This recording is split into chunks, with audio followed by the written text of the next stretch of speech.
अस्सलाम वालेकुम दोस्तों, कैसे हैं आप? उम्मीद है आप सब खैरियत से होंगे। आज का हमारा टॉपिक है इलस्ट्रेशंस। इलस्ट्रेशन में सबसे पहले है पिक्चर। पिक्चर हमें इंसर्ट करने की ज़रूरत क्यों पेश आती है?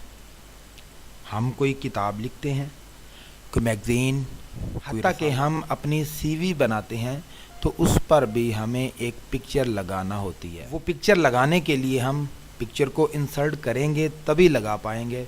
पिक्चर इंसर्ट करने के दो तरीके हैं। सबसे पहला तरीका ये कि आप पिक्चर पर क्लिक करें और अपनी मतलूबा जगह से पिक्चर को इंपोर्ट करें। मेरे पास ये काफ़ी सारी पिक्चर्स हैं, मैं इनमें से देखता हूँ तो मैं कहता हूँ चलें ये चूज़ा ठीक है। चूज़े पे क्लिक करने का मतलब सेलेक्ट करना है। चूज़े पर क्लिक करके चूज़े को सिलेक्ट करेंगे और इंसर्ट के बटन पर क्लिक करेंगे। जो ही मैंने इंसर्ट पर क्लिक किया तो आपके सामने चूज़ा इंसर्ट हो चुका है। अब ये पिक्चर मूव नहीं हो रही है, आप देख सकते हैं। मैं इसको मूव कैसे करूँगा? सबसे पहले आपने चूज़े पर क्लिक करना है। देखें अभी सिर्फ व्यू तक आपके सामने रिबन टैब आ रहे हैं, लेकिन जो ही आप इस पिक्चर पर क्लिक करेंगे पिक्चर टूल में फॉर्मेट के नाम से एक नया टैब खुल गया है। जस्ट मैंने इस पर क्लिक किया, टेक्स्ट रैप मेरे सामने शो हो गया और यहाँ से मैं थ्रो करूँगा। जो ही मैंने थ्रो किया तो ये देख आसानी के साथ चूज़ा मूव होना शुरू हो गया है। फ़र्ज़ करें आपके पास पिक्चर टूल और फॉर्मेट नहीं आ रहा तो आप पेज लेआउट में आ जाएं। पेज लेआउट में आएंगे तो ये देखें अरेंज के रिबन में टेक्स्ट रैपिंग मौजूद है। जस्ट चूज़े पे क्लिक करें तो ये काम करना शुरू कर देगा और आप यहाँ से अपनी मतलूबा रैपिंग अप्लाई करके इसको मूव कर सकते हैं। पहला तरीका मैंने आपको समझा दिया। अब दूसरा तरीका कौन सा है? दूसरा तरीका है ड्रैग एंड ड्रॉप का। मैंने इस चूज़े को डिलीट किया। मैं अपना मतलूबा फ़ोल्डर जहाँ से मैंने पिक्चर को इंपोर्ट करना है मैं उसे खोलूँगा। फ़र्ज़ करें मैं कहता हूँ कि ये जो बच्चा है ये ठीक है। जस्ट मैंने इस बच्चे पे क्लिक किया और माउस की लेफ़्ट क्लिक को प्रेस करके रखना है, छोड़ना नहीं, और पिक्चर को ड्रैग करके ला के MS वर्ड में छोड़ देना है।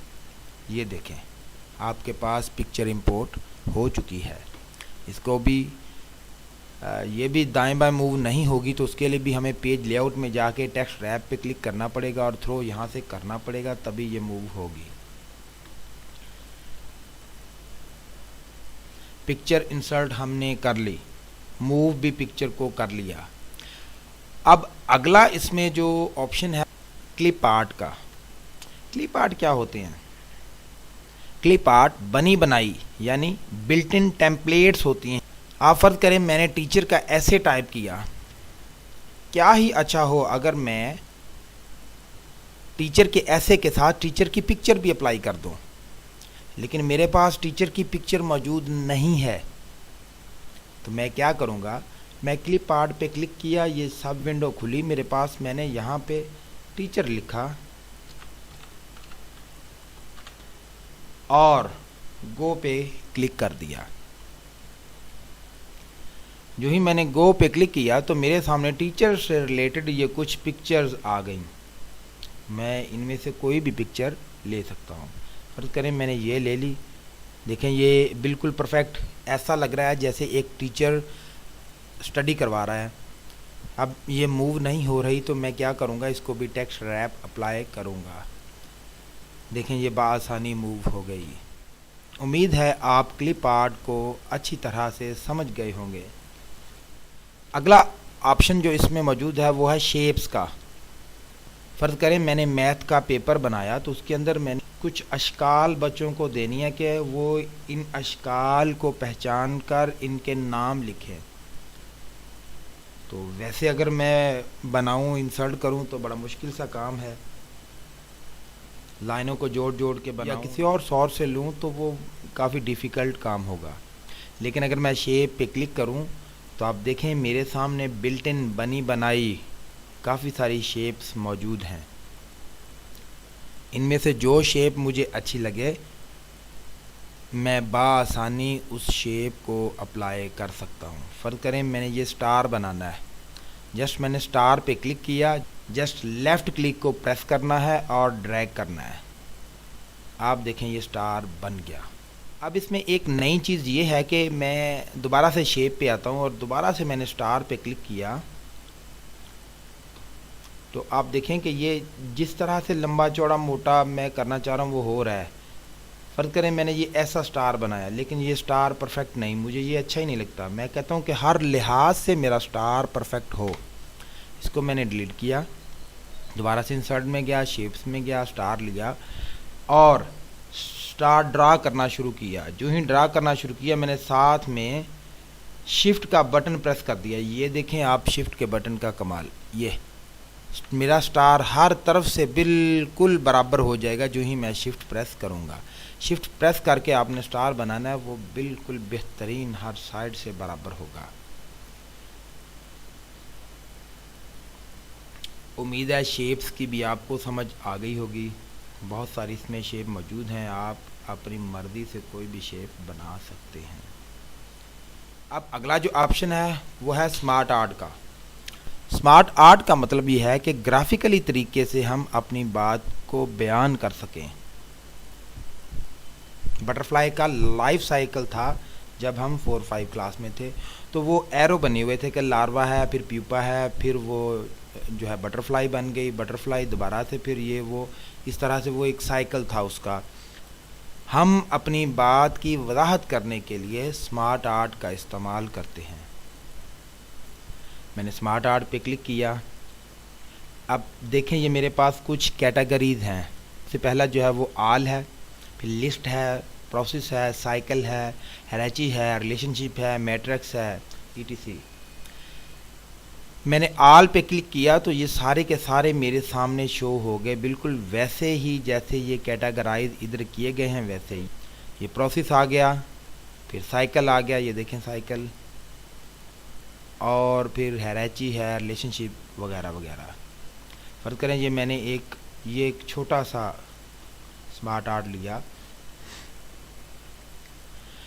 कहता है कि टेक्स्ट लिखें और प्लस का साइन है, फिर टेक्स्ट है, फिर इक्वल है और फिर टेक्स्ट है।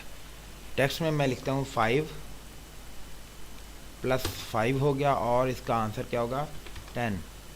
देखें कितनी आसानी के साथ हम स्मार्ट आर्ट की मदद से अपनी बात की वजाहत कर सकते हैं। अगला ऑप्शन चार्ट का है। चार्ट क्या चीज़ होती है? दो चीज़ों का मुआवजा करने के लिए हम चार्ट का इस्तेमाल करते हैं। चार्ट एक ग्राफ की मानंद होते हैं। जो ही मैंने इस पे क्लिक किया वो कहता है कि कॉलम टाइप चाहिए, लाइन टाइप, पाई टाइप, एरिया टाइप, बार टाइप, किस टाइप के आपको चार्ट्स चाहिए। यहाँ से मैं अपनी मर्ज़ी का ग्राफ या चार्ट सेलेक्ट कर सकता हूँ। मैं कहता हूँ चलें ये ठीक है, फर्स्ट वाला ही। जो ही मैं इसे ओके करूँगा मेरे पास एक्सेल की विंडो खुल जाएगी। ये देखें जैसे ही मैंने ओके किया, एक तरफ माइक्रोसॉफ्ट वर्ड की विंडो है और दूसरी तरफ पे माइक्रोसॉफ्ट एक्सेल की विंडो। अब फ़र्ज़ करें मैंने क्लास 1, 2, 3, 4 में उर्दू, इंग्लिश और मैथ के सब्जेक्ट का कंपैरिजन करना है कि किस क्लास के उर्दू में अच्छे मार्क्स हैं, किस क्लास के इंग्लिश में अच्छे मार्क्स हैं और किस क्लास के मैथ में अच्छे मार्क्स हैं।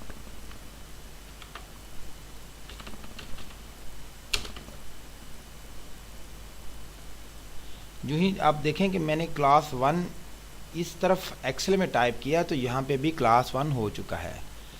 अब मैं क्लास 2, 3 और 4 किया, सारे बिल्कुल चेंज हो गए। यहाँ पे मैं लिखता हूँ जी उर्दू,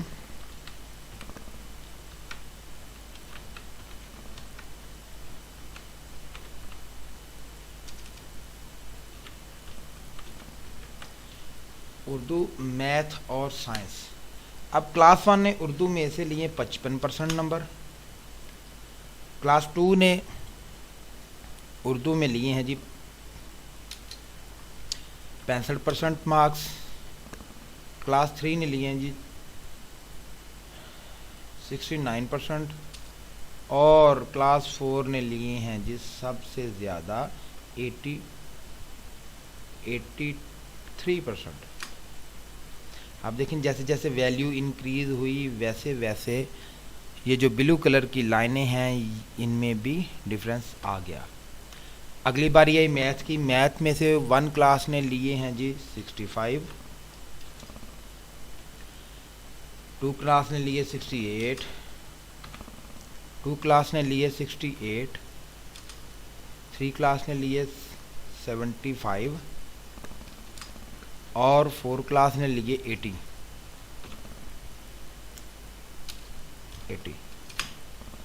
अगला और आखिरी मजमून जो था हमारे पास साइंस का, उसमें क्लास 1 ने लिए हैं जी 60 मार्क्स,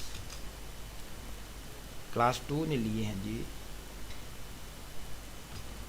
65, 65 को मैं 69 करता हूँ, और क्लास 3 ने लिए हैं जी हमारे पास 82, क्लास 4 ने लिए हैं जी 85। आप फर्ज करें कि मुझे इसमें एक क्लास 5 क्लास और इंसर्ट करनी है। मैं यहाँ पे लिखता हूँ जी क्लास 5, लेकिन देखें ये इस तरफ बी शो हो गई है। याद रखें ये जो ग्रीन कलर की लाइन है ये आपकी बाउंड्री है। आप इसे अगर ऊपर करेंगे तो 5 क्लास चली गई, लेकिन अगर आप इस बाउंड्री को ड्रैग करके 5 क्लास को इस बाउंड्री के अंदर कर देंगे, जैसे मैंने कर दिया, तो यहाँ पे 5 क्लास आ जाएगी। मैं इसको मार्क्स देता हूँ, फर्जी मार्क्स दे देते हैं।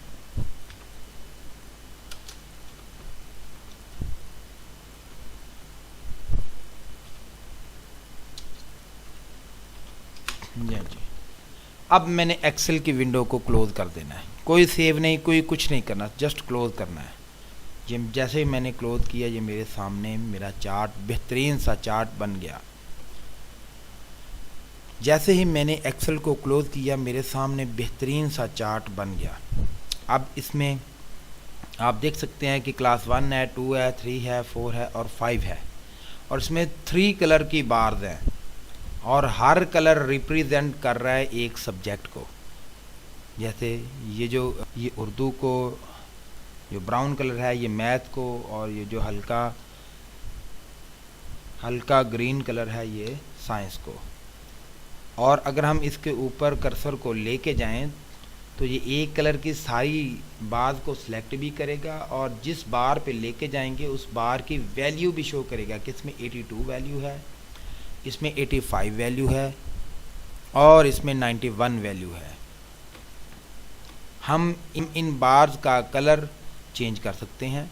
डिज़ाइन का रिबन में से हम इसको कुछ इस तरह से चेंज कर सकते हैं। ये हमारे पास बहुत सारे थीम मौजूद हैं, हम इनमें से कोई भी अप्लाई कर सकते हैं। जी दोस्तों, आज की क्लास कैसी लगी आपको? उम्मीद है आपने इस क्लास में बहुत कुछ सीखा होगा। अगर आपको सीखने में कोई मसला पेश आ रहा है तो आप कमेंट बॉक्स में कमेंट करके हमसे पूछ सकते हैं। अल्लाह हाफिज़।